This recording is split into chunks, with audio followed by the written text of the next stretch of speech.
nga po pala si Aaron Jake D. Ramirez at gagawin natin ang mag-recycle. Tara na! Dami na naman natin kalat. Kaya i-separate natin ito sa biodegradable at non-biodegradable. Tara na, At hiwain na natin ng 1.5 para mapagtaniman. Tara na!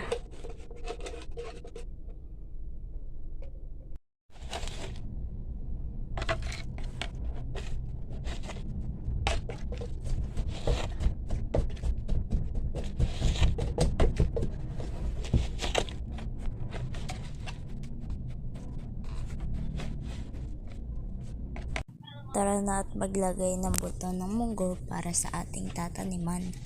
Tara na at lagyan na natin isa-isa ang mga lupang ito. Tara na! At pagtapos ay diligan na natin ito para mabuhay ang ating halaman.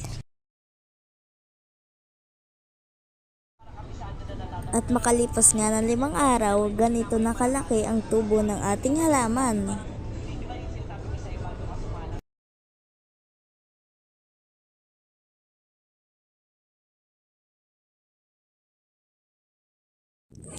Tara na't maglagay ng butter. At ayan na, at tunawin na natin ang butter. Tayo pala magluluto ng pancake. Tara at patunawin na. At pagtapos matunaw, ilagay ang mixture na pancake. At hintayin nating maluto.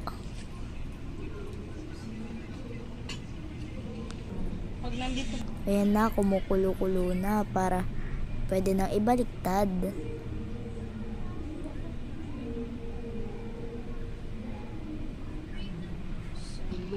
Ito na, ibabaliktad na natin siya matapos ang 5 minutes. Ay, 2 minutes lang pala. Ayan na. Baliktad, ang tagal. Ayan na, ibabaliktad na natin. Hindi ko kasi mabaliktad eh. Ayan na. Yan. Maganda siya. At lagyan natin ng butter para masyado siyang creamy and yummy.